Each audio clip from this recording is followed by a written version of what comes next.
Hello friends, नमस्कार। आलोक academy की online classes में आप सभी का स्वागत है। दोस्तों, बताएंगे आप कैसे हैं। आज मैं आप लोगों के सामने इंडियन ज्योग्राफी का पार्ट 2 लेके आया हूं। पहले पार्ट में ज्योग्राफी के पहले पार्ट में हम लोग पढ़ चुके थे ग्लोब, अक्षांश रेखाएं एवं देशांतर रेखाएं। दोस्तों, आज का जो हमारा क्लास होगा वो इंडियन ज्योग्राफी यानी हमारे भारत, ये प्यारा सा भारत जिसका मैंने मैप बना रखा है पहले से। ये इंडिया के चारों तरफ कौन कौन से देश हैं, कौन कौन सी खाड़ियां हैं, इन सब के बारे में हम चर्चा करेंगे। अर्थात भौगोलिक परिवेश हम लोग देखेंगे अपना कि हमारे पास पड़ोस में क्या चीज़ है। अब इंडिया के मैप में दोस्तों, चूंकि मैप पढ़ने से पहले हमको ये जानकारी रहनी चाहिए कि मैप जो होता है उसका दिशा क्या होता है। देखेंगे इस प्रकार से, अगर हम प्लस का निशान बना देते हैं तो ऊपर वाला साइड जो हो जाता है यह हमारा नॉर्थ हो जाता है, ये हमारा साउथ हो जाता है, ये ईस्ट और ये हमारा वेस्ट हो जाता है। अर्थात उत्तर, ये आपका दक्षिण, ये आपका पूर्व और ये आपका पश्चिम। कभी भी मैप अगर हम पढ़ना शुरू करेंगे दोस्तों तो दिशा का ज्ञान होना चाहिए। ये इस साइड को हम लोग ईस्ट कहेंगे, पूर्व कहेंगे, इस साइड को पश्चिम कहेंगे, ऊपर की तरफ हमारा उत्तर है और नीचे की तरफ दोस्तों हमारा दक्षिण है। इसके बाद दोस्तों सबसे पहला जो पॉइंट है स्टार्ट जो हम कर रहे हैं आपके बीच में, भारत का अवस्थिति, भारत की अवस्थिति देखेंगे दोस्तों। जो ये हमारा ऊपर वाला सीन है, ऊपर जो हम दिखा रहे हैं आपको, ये वाला जो पार्ट है दोस्तों, ये ऊपर वाला पार्ट आपका ये जम्मू कश्मीर पहले कहा जाता था, आज भी जम्मू कश्मीरी कहा जाता है, लेकिन वर्तमान में इसके दो पार्ट हो गए हैं, एक लद्दाख और एक जम्मू कश्मीर। दो केंद्र शासित प्रदेश दोस्तों बना दिए गए, जम्मू कश्मीर और लद्दाख को। तो ऊपर वाला पार्ट दोस्तों अब लद्दाख हो गया है, ये चीज आप याद रखेंगे। अब इस साइड दक्षिण वाला हिस्सा जो चलते हैं दोस्तों, ये वाला हिस्सा जो आपको दिखाई दे रहा है ये हमारा आपका हो जाता है तमिलनाडु का हिस्सा। कौन सा हिस्सा हो जाता है दोस्तों? ये तमिलनाडु का हिस्सा हो जाता है। अब इस तमिलनाडु और ऊपर हमारा लद्दाख, इस साइड में जो पूर्वी बिंदु होता है दोस्तों, ये अरुणाचल प्रदेश वाला हिस्सा, ये साइड ये अरुणाचल प्रदेश का हिस्सा हो जाता है। और इस साइड का जो हिस्सा आपके सामने लिखा गया है गुजरात। इन सब के बारे में हम चर्चा करेंगे। तो चलिए दोस्तों, क्लास की हम शुरुआत करते हैं। दिशा का ज्ञान हमने ले लिया कि ऊपर की तरफ क्या होता है, उत्तर होता है, नीचे की तरफ क्या होता है, दक्षिण, इस साइड में हमारा पूर्व है और इस साइड में हमारा पश्चिम। सबसे पहले दोस्तों एक नंबर का क्वेश्चन कि हमारा अक्षांशी विस्तार क्या है। अक्षांशी विस्तार चर्चा करेंगे। अक्षांशी विस्तार क्या है? तो दोस्तों ग्लोब में अगर ये हमारा हो गया, ये हमारा ग्लोब हो गया, तो ग्लोब में दोस्तों बीचों बीच जो रेखा जाती है वो हमारी होती है विषुवत रेखा, जिसे हम 0 डिग्री अक्षांश रेखाएं कहते हैं, अक्षांश रेखा है। और इसी रेखा को हम लोग कहते हैं विषुवत रेखा। क्या कहा जाता है दोस्तों? इसे हम विषुवत रेखा कहते हैं। अब विषुवत रेखा के ऊपर की तरफ उत्तरी गोलार्ध और नीचे की तरफ दक्षिणी गोलार्ध होता है। दोस्तों सामान्यतः से अगर कहा जाए कि हमारा भारत किस गोलार्ध में है, तो हमारा भारत उत्तरी गोलार्ध में है दोस्तों। लेकिन अगर थोड़ा परीक्षा का स्तर अगर ऊंचा हो जाता है तो वहां पर उत्तरी गोलार्ध और दक्षिणी गोलार्ध न दे करके उत्तरी पूर्वी, दक्षिणी पूर्वी, दक्षिणी पश्चिमी, उत्तरी पश्चिमी दे देता है। तो वहां पर हमारा भारत दोस्तों, ये मैप में ये यहाँ पर हमारा कर्क रेखा ये नीचे की तरफ जाती है, बीचों बीच होकर के काटती है। तो इसको ध्यान रखेंगे, जो हमारा पार्ट बनता है, ये चार पार्ट अगर हम यहाँ पर बना देते हैं तो ये वाला भारत का हिस्सा जो दोस्तों होता है, ये हिस्सा होता है उत्तरी पूर्वी। यानी कौन सा हिस्सा होता है दोस्तों? उत्तरी पूर्वी गोलार्ध, उत्तरी पूर्वी गोलार्ध याद रखेंगे दोस्तों। भारत कहाँ बसता है, यानी भारत हमारा कहाँ अवस्थित है दोस्तों? तो भारत हमारा ग्लोब में उत्तरी पूर्वी गोलार्ध पर स्थित है, उत्तरी पूर्वी गोलार्ध पर स्थित है। चलते हैं दोस्तों, इतना क्लियर हो गया भारत हमारा किस गोलार्ध में है, तो उत्तरी पूर्वी गोलार्ध में स्थित है। आगे देखते हैं दोस्तों, अब हमारा अक्षांशी विस्तार देखना है। अक्षांशी विस्तार देखना है दोस्तों कि भारत किस अक्षांश के बीच में स्थित है। तो एक बार देख लेते हैं फिर ग्लोब, इसमें देखते हैं तो ये रहा हमारा प्यारा सा भारत, दोस्तों ये 0 डिग्री कही जाती है, ये 0 डिग्री अक्षांश रेखाएं कही जाती है। तो ये वाला सीन और ऊपर वाला सीन, अर्थात ये वाला सीन, ये वाला और ऊपर वाला ये वाला दोस्तों, ये वाला सीन, इसके बारे में हम चर्चा करेंगे। सबसे पहले नीचे वाला जो है दोस्तों, ये जो है हमारा अक्षांश, ये दोनों ख्याल करेंगे, ये 0 अंश इधर उत्तरी अक्षांश सब है, तो ये भी उत्तरी अक्षांश कहा जाएगा, ऊपर वाला भी क्या कहा जाएगा, उत्तरी अक्षांश कहा जाएगा। अब ध्यान देंगे नीचे वाला उत्तरी अक्षांश जो है ये है आपका दोस्तों 8.4, 8 डिग्री 4, ध्यान देंगे दोस्तों 8 डिग्री 4, और ऊपर वाला जो होता है दोस्तों वो होता है आपका 37, यहाँ पर लिख देते हैं 37 डिग्री 6। आपका दोनों याद रहना चाहिए दोस्तों, 8.4 और 37.6, ये आपका याद रहना चाहिए। अब 8.4 और 37.6 यानी 37 डिग्री 6 और 8 डिग्री 4, क्लियर हो गया दोस्तों। अब इसके बाद ये तो हमारा हो गया अक्षांशी, दोनों उत्तरी अक्षांश है दोस्तों, 8 डिग्री 4 और 37 डिग्री 6, ये दोनों उत्तरी अक्षांश कहे जाएंगे दोस्तों, याद रखेंगे। अगर हम देशांतरी विस्तार देखना चाहेंगे दोस्तों, देशांतरी विस्तार देखना चाहेंगे तो ये अरुणाचल प्रदेश वाला हिस्सा जो यहाँ पर है दोस्तों, अरुणाचल प्रदेश वाला हिस्सा जो यहाँ पर है, और यहाँ पर हमारा गुजरात वाला हिस्सा दोस्तों जो है, तो इसको हम क्या कहते हैं, तो जो हमारा पूर्वी वाला है हिस्सा, इसे हम कहते हैं 68, कितना दोस्तों 68 डिग्री 7, और यहाँ वाला दोस्तों हिस्सा होता है 97 डिग्री 2, 97.25 और 68.7, ये हमारा दोस्तों ये देशांतरी विस्तार है, और ये वाला अक्षांशी विस्तार है। क्लियर हो गया दोस्तों, इतना हम लोगों को जानकारी रखनी चाहिए, क्योंकि परीक्षा में यहाँ से क्वेश्चन आते हैं। चलिए अब देखते हैं दोस्तों, पूछा जाता है कि हमारा भारत जो है, भारत की स्थिति के अनुसार बंगाल की खाड़ी किधर है, भारत की स्थिति के अनुसार बंगाल की खाड़ी किधर है, तो दोस्तों बंगाल की खाड़ी को हम लोग इसे कहते हैं, ये हमारा बंगाल की खाड़ी है, बंगाल की खाड़ी, ये वाला हिस्सा हमारा बंगाल की खाड़ी कहलाता है दोस्तों। इधर वाला हिस्सा दोस्तों हमारा कहलाता है अरब सागर, क्या कहलाता है, अरब सागर कहलाता है। ये वाला हिस्सा हमारा बंगाल की खाड़ी हुआ दोस्तों, ये वाला हिस्सा हमारा क्या हो गया, अरब सागर हो गया। अब ऊपर की तरफ देखेंगे तो ये चाइना, नेपाल, भूटान वाला देश हो जाएंगे आपका, यानी इधर स्थल है, लेकिन इस साइड में हमारा समुद्र है दोस्तों, इसे इस साइड वाले को हम लोग कहते हैं बंगाल की खाड़ी, और इस साइड वाले को कहते हैं अरब सागर। हिंद महासागर दोस्तों, ये नीचे अगर आपको दिखाई दे रहा है तो ये वाला जो हिस्सा है इसे हम हिंद महासागर कहेंगे दोस्तों, क्या कहा जाता है, हिंद महासागर। क्लियर हो गया दोस्तों। अब दूसरा क्वेश्चन ये आता है कि भारत का क्षेत्रफल कितना है, भारत का क्षेत्रफल कितना है दोस्तों, इसको थोड़ा मैं साफ कर देता हूं। भारत का क्षेत्रफल कितना है, तो भारत का क्षेत्रफल, तो जैसे जिस प्रकार से हम लोग फोन नंबर याद करते हैं, जिस प्रकार से हम फोन नंबर याद करते हैं उसी प्रकार याद कर लेंगे। 3287 भारत का क्षेत्रफल, भारत का क्षेत्रफल जो है दोस्तों, भारत का क्षेत्रफल 32,263 वर्ग किलोमीटर, 32,263 वर्ग किलोमीटर, ये हमारा क्षेत्रफल है दोस्तों, भारत का क्षेत्रफल 32,87,263। ये जिस प्रकार हम लोग अपना फोन नंबर याद करते हैं उसी प्रकार ये हम अपना क्षेत्रफल, भारत का क्षेत्रफल याद कर लेंगे। चलिए दोस्तों, अब भारत क्षेत्रफल की दृष्टि से, भारत क्षेत्रफल की दृष्टि से विश्व में कौन सा स्थान रखता है, इस पर हम चर्चा करेंगे दोस्तों। तो भारत क्षेत्रफल की दृष्टि से, क्षेत्रफल कह रहा है दोस्तों, क्षेत्रफल की दृष्टि से, जनसंख्या की दृष्टि से नहीं, तो याद रखेंगे भारत क्षेत्रफल की दृष्टि से, भारत क्षेत्रफल की दृष्टि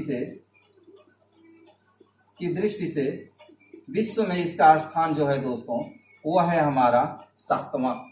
कौन सा स्थान है दोस्तों, 7वां स्थान है। भारत विश्व का क्षेत्रफल की दृष्टि से 7वां स्थान है दोस्तों, और जनसंख्या की दृष्टि से अगर पूछे तो जनसंख्या की दृष्टि से ये हमारा दूसरा हो जाता है। जनसंख्या की दृष्टि से दूसरा स्थान है दोस्तों, ये याद रखेंगे, परीक्षा में यहाँ से क्वेश्चन आते हैं। क्षेत्रफल की दृष्टि से 7वां हो गया, जनसंख्या की दृष्टि से दूसरा हो गया। अब दोस्तों ध्यान देंगे, थोड़ा मैं हट जाता हूं, आप देखेंगे जनसंख्या की दृष्टि से अगर कहा जाए तो चीन सबसे बड़ा देश है। कौन सा दोस्त? चीन, जो यहाँ पर मैंने बना रखा है। चीन जनसंख्या की दृष्टि से सबसे बड़ा देश है दोस्तों।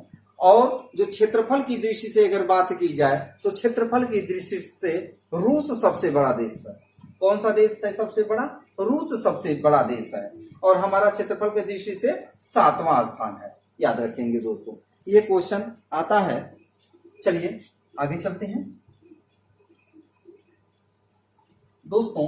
अब अगला क्वेश्चन जो आता है हमारा, भारत की स्थलीय सीमा, भारत की जो हमारी ये उत्तर से दक्षिण तक की लंबाई है और पूर्व से पश्चिम तक की लंबाई है, तो ये कितनी है? तो मैं इस तरह से बना देता हूं दोस्तों, यानी यहां से लेकर के यहां तक, यहां से लेकर यहां तक, और यहां से लेकर के यहां तक। तो ऊपर हम लोग नॉर्थ करते हैं, नीचे हम लोग साउथ करते हैं, तो उत्तर से लेकर के दक्षिण तक की इसकी जो लंबाई होती है दोस्तों, वो होती है 3214 किलोमीटर।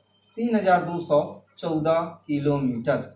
याद रखेंगे, भारत की उत्तर से दक्षिण तक की लंबाई 3214 किलोमीटर होती है दोस्तों, और पूर्व से पश्चिम तक की लंबाई होती है 2933। अगर ये उत्तर से दक्षिण हो गया, अगर ये पूर्व से पश्चिम अगर दोस्तों मैं करता हूं, ये मान लीजिए ईस्ट हो गया, ये हमारा वेस्ट हो गया, तो ये होता है 2933 किलोमीटर। याद रखेंगे, भारत की उत्तर से दक्षिण तक की लंबाई 3214 किलोमीटर, और उत्तर पूर्व से पश्चिम तक की लंबाई 2933 किलोमीटर। दोस्तों ये रहा हमारा दूरियां, यानी यहां से लेके यहां तक की दूरी 3214 किलोमीटर, यहां से लेकर के यहां तक की दूरी आपकी हो जाएगी दोस्तों 2933 किलोमीटर। चलते हैं आगे की तरफ। अब याद रखेंगे दोस्तों, जो ये हमारा अरुणाचल प्रदेश है और जो ये हमारा गुजरात है, अगर इन दोनों के बीच में पूछता है कि अरुणाचल प्रदेश और गुजरात के बीच में कुल कितनी देशांतर रेखाएं हैं, तो 30 देशांतर रेखाएं हैं दोस्तों। कितनी देशांतर रेखाएं हैं? 30 देशांतर रेखाएं हैं। और 30 देशांतर रेखाएं जो है दोस्तों, तो इसमें हम क्या करेंगे, अगर एक देशांतर रेखा से एक देशांतर रेखा, यानी दो देशांतर रेखाओं के बीच में समय का अंतर जो रहता है दोस्तों, वो होता है 4 मिनट। तो 30 देशांतर रेखाओं के बीच में अगर समय का अंतर अगर जानेंगे, तो ये हो जाएगा आपका 30 गुणे 4, यानी 30 चौके 120 मिनट। अगर इसको घंटा में कन्वर्ट करते हैं दोस्तों, तो 60 से भाग दे देंगे, तो ये हो जाएगा हमारा 2 घंटा। कितना हो जाएगा दोस्तों? 2 घंटा। यानी अरुणाचल प्रदेश और आपका गुजरात के बीच में समय का अंतर जो होता है वो होता है 2 घंटे। आप याद रखेंगे। अब इतना क्लियर हो गया दोस्तों। आगे चलते हैं, देखते हैं कि जो हमारी मानक समय है, जो मानक समय है दोस्तों, मानक समय, ये जो रेखा आ रही है ऊपर से नीचे की तरफ, ये रेखा हो गई हमारी मानक समय रेखा। और ये जो रेखा है दोस्तों, ये है हमारी कर्क रेखा। ये रेखा जो मैंने बिंदु बिंदु dot dot dot dot dot dot करके बना रखा है, ये है हमारी कर्क रेखा। तो सबसे पहले हम लोग मानक समय रेखा को देख लेते हैं। भारत की मानक समय रेखा क्या है? अंतर्राष्ट्रीय मानक समय रेखा दोस्तों होती है 0 डिग्री देशांतर। 0 डिग्री देशांतर ये हमारा होता है अंतर्राष्ट्रीय मानक समय रेखा। लेकिन भारत की मानक समय रेखा क्या कहा जाता है? भारत के लिए मानक समय, भारत का मानक समय ये 0 देशांतर दोस्तों याद रखेंगे। ग्रीनविच लंदन, क्या याद रखेंगे? ग्रीनविच लंदन से होकर के जाती है। अब भारत का मानक समय रेखा जो होता है वो होता है आपका 82.5 अंश। कितना है दोस्तों? 82.5 अंश, या उत्तर इसे कहा जाता है दोस्तों 82.5 अंश डिग्री। ये हमारा मानक समय रेखा है दोस्तों। अब ध्यान देंगे, ये मानक समय रेखा जो है दोस्तों, और हमारा अंतर्राष्ट्रीय जो मानक समय रेखा है, दोनों में कितने का अंतर होता है पूछा जाता है। ग्रीनविच जो 0 देशांतर वाला है, इस साइड में 0 देशांतर है, तो यहाँ 0 देशांतर से लेके हमारा भारतीय मानक समय रेखा के बीच में यानी कितने समय का अंतर होता है दोस्तों। अगर लंदन यानी ग्रीनविच में 12 बज रहे होंगे दिन के दोपहर के, तो हमारे यहाँ 5:30 शाम के हो रहे होंगे। अर्थात अंतरराष्ट्रीय यानी ग्रीनविच से हम लोगों का समय कितना आगे है दोस्तों, याद रखेंगे 5.5 घंटा। कितना है? 5.5 घंटा है दोस्तों आगे, ये आपका 5.5 घंटा आगे है। अब चलिए हम लोग मानक समय रेखा के बारे में थोड़ा बात कर लेते हैं। ये हमारा मानक समय रेखा देशांतर कहा जाता है, 82.5 अंश देशांतर कहा जाता है। तो दोस्तों ये हमारे 5 राज्यों से होकर के जाती है। कितने राज्यों से होकर के जाती है? 5 राज्यों से होकर जाती है। तो सबसे ऊपर की तरफ से अगर एक क्रम से अगर हम लोग याद करेंगे तो ये याद रहता है। देखिए ये हमारा यूपी रहा सबसे पहले, ऊपर तो नेपाल है, लेकिन सबसे पहले भारत में जो मानक समय रेखा है वो हमारा सबसे पहले क्या पड़ता है? यूपी पड़ता है। मैं यहाँ पर लिख देता हूँ दोस्तों, आपको दिखाई देगा। ये हमारा उत्तर प्रदेश, कौन सा राज्य हो जाएगा दोस्तों? उत्तर प्रदेश हो जाएगा। उत्तर प्रदेश के बाद आपका आ जाता है मध्य प्रदेश, ये आपका हो जाएगा मध्य प्रदेश। नीचे के क्रम में अगर हम देखते हैं तो हो जाएगा आपका छत्तीसगढ़, छत्तीसगढ़, ये आपका हो जाएगा छत्तीसगढ़। छत्तीसगढ़ के नीचे अगर हम देखते हैं तो ये आपका हो जाएगा उड़ीसा, उड़ीसा। और आगे देखते हैं तो दोस्तों ये हो जाएगा आपका आंध्र प्रदेश, आंध्र प्रदेश। तो इस प्रकार से दोस्तों अगर प्रश्न पूछा जाए कि हमारी मानक समय रेखा, भारत की मानक समय रेखा किन किन राज्यों से होकर के गुजरती है, तो होता है दोस्तों उत्तर प्रदेश, मध्य प्रदेश, छत्तीसगढ़, उड़ीसा और आंध्र प्रदेश। क्लियर हो गया दोस्तों। अब ये हमारा मानक समय रेखा यानी 5 राज्यों से होकर के गुजरती है। कितने स्टेट हैं दोस्तों? ये हमारे 5 स्टेट हैं, 5। चलते हैं आगे। अब कर्क रेखा की थोड़ी बात कर लेते हैं दोस्तों। कर्क रेखा, चलिए कर्क रेखा की बात करते हैं। तो ये वाला हिस्सा आप देख रहे हैं, ये मैंने dot dot dot dot dot dot जो बना रखा है, ये वाली हमारी कर्क रेखा है। कर्क रेखा अगर ग्लोब देखा जाए, ग्लोब पर देखा जाए कर्क रेखा, तो ये हमारा 0 देशांतर हो गया, 0 अक्षांश हो गया, जिसे हम लोग विषुवत कहते हैं, विषुवत रेखा कहते हैं। 23.5 अंश उत्तरी जो होती है दोस्तों, 23.5 अंश उत्तरी, इसी को हम लोग कहते हैं कर्क रेखा। क्या कहते हैं? कर्क रेखा। और नीचे की तरफ 23.5 अंश जो होता है दोस्तों, वो होती है साउथ होते हैं, ये कहा जाता है मकर रेखा। क्या कहा जाता है दोस्तों? ये मकर रेखा। तो हमारी कर्क रेखा जो 23.5 अंश उत्तरी है, इसे हम लोग कर्क रेखा कहेंगे। और कर्क रेखा कितने राज्यों से होकर के जाती है, तो यहाँ से क्वेश्चन दोस्तों बनते हैं। कर्क रेखा कितने राज्यों से होकर के जाती है, यहाँ से दोस्तों क्वेश्चन बनते हैं। अगर ये हमारा भारत रहा है तो यहाँ पर देख लेंगे ये कौन सा हो जाएगा आपका। तो इस प्रकार से राज्यों के नाम थोड़ा हम देख लेते हैं। कर्क रेखा किन किन राज्यों से होकर के जाती है ये समझ लेते हैं दोस्तों, तो जिंदगी भर के लिए ये चीजें याद हो जाती है। अगर इसी को समझ करके नहीं केवल रट करके याद करेंगे तो ये हमारा वहीं से क्वेश्चन गलत हो जाते हैं। तो चलिए कर्क रेखा किन किन राज्यों से होकर के गुजरती है जान लेते हैं। कर्क रेखा सबसे पहले देखेंगे, ये गुजरात वाला हमारा हिस्सा हुआ। कौन सा हिस्सा हुआ? गुजरात। सबसे पहले कहाँ जाती है कर्क रेखा? गुजरती है गुजरात से। गुजरात देख रहे हैं ना दोस्तों। उसके बाद ये वाला छोटा सा हिस्सा जो आपको दिखाई दे रहा होगा, ये हमारा हो जाता है राजस्थान। ऊपर राजस्थान मैंने लिख रखा है, ये हमारा हो जाता है राजस्थान। राजस्थान के बाद दोस्तों हमारा होता है मध्य प्रदेश। क्या होता है दोस्तों? मध्य प्रदेश। मध्य प्रदेश आपका हो जाएगा। 3 स्टेट हो गए। टोटल कितने राज्यों से होकर जाती है दोस्तों? 8 राज्यों से, ये याद रखेंगे। मध्य प्रदेश हो गया। उसके बाद दोस्तों छत्तीसगढ़, आगे दोस्तों झारखंड दिखाई दे रहा है दोस्तों, झारखंड। उसके बाद पश्चिमी बंगाल,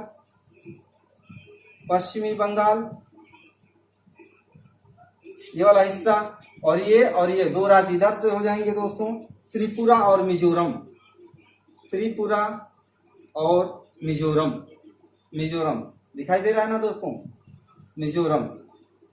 इस प्रकार से ये हमारे 8 राज्य, गुजरात, राजस्थान, मध्य प्रदेश, छत्तीसगढ़, झारखंड, पश्चिमी बंगाल, त्रिपुरा, मिजोरम, 1 2 3 4 5 6 7 8 सही है दोस्तों, 8 राज्य हमारे हो गए। ये आपके कर्क रेखा से होकर के गुजरती है, इन राज्यों से होकर के कर्क रेखा दोस्तों गुजरती है। ध्यान देंगे, सीरियल क्रम से मैंने लिख दिया, आपको याद करने में आसानी होगी। यहाँ पर गुजरात है, ये आपका राजस्थान हो जाएगा। ये वाला जो बीच वाला हिस्सा दोस्तों होता है ये मध्य प्रदेश, ये वाला आपका हिस्सा हो जाएगा छत्तीसगढ़। यहाँ पर आपका झारखंड है, झारखंड के बाद ये वाला हिस्सा जो होता है, ये वाला हिस्सा इधर से यहाँ तक जाता है दोस्तों, ये हमारा होता है पश्चिम बंगाल का। ये रहा आपका त्रिपुरा और ये रहा आपका मिजोरम। इस प्रकार से दोस्तों ये हमारी कर्क रेखाएं हो गई। क्या हो गई? कर्क रेखाएं हो गई। अब दोस्तों अगर हम तटीय सीमा की अगर बात करते हैं, तटीय सीमा का मतलब ये जो हमारे समुद्र के तट हैं, इन सीमाओं का भी नाम आता है कि भारत की तटीय सीमा कितनी है, भारत की स्थलीय सीमा कितनी है। तो इन सब बातों पर भी हम चर्चा करते हैं। चलिए आगे क्लास बढ़ाते हैं। एक चीज दोस्तों, मैं पूरी एनर्जी के साथ क्लास को कर रहा हूँ। लाइक का बटन यानी लाइक का बटन दबाने में आपको एनर्जी की आवश्यकता नहीं होगी, तो कृपया लाइक का बटन थोड़ा दबा दीजिए और चैनल को सब्सक्राइब कर दीजिए। बस यही मेरा आग्रह आपसे है। वीडियो देखिए, एंजॉय कीजिए। चलिए देखते हैं दोस्तों, जो अगला क्वेश्चन हमारा आता है कि भारतीय तटीय सीमा की क्या लंबाई होती है। तो भारत की तटीय सीमा की लंबाई ख्याल करेंगे, तटीय सीमा। अब तटीय सीमा दो प्रकार की हो जाएगी दोस्तों, ध्यान दीजिए। यहाँ से जो हमारा तट है, ये जो तट वाला हिस्सा है, ये यहाँ तक जो तट वाला हिस्सा है, ये हमारी तटीय सीमा। दोस्तों याद रखेंगे, बंगाल की खाड़ी में हमारे छोटे छोटे द्वीप भी हैं। इस साइड में हमारा द्वीप है और इस साइड में अंडमान निकोबार द्वीप समूह, नाम सुने होंगे आप, बैरन द्वीप, ये सब नाम हैं दोस्तों हमारे द्वीप के, जो भारत के ही हैं। तो यहाँ पर भी छोटे छोटे द्वीप हैं, तो इनके भी चारों तरफ तट ही तट है। लेकिन अगर मुख्य रूप से तटीय सीमा की ओर पूछा जाए कि भारत की तटीय सीमा कितनी है, तो स्थलीय का जो मुख्य भूमि का हमारा तटीय सीमा दोस्तों हो जाएगा।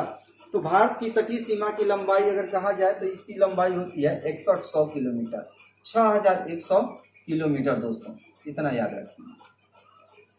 अब क्वेश्चन थोड़ा सा बढ़ा देता है दोस्तों, अगर पूछता है कि मुख्य भूमि और द्वीपों को जोड़कर इसकी लंबाई कितनी हो जाएगी। मुख्य भूमि, ये मुख्य भूमि कही जाती है। इधर जो छोटे छोटे जो द्वीप हैं दोस्तों, इन लोगों की सबकी अगर जोड़ करके पूछता है तो इसकी लंबाई दोस्तों हो जाती है आपका 7516, यानी मुख्य भूमि प्लस द्वीपों वाला, यानी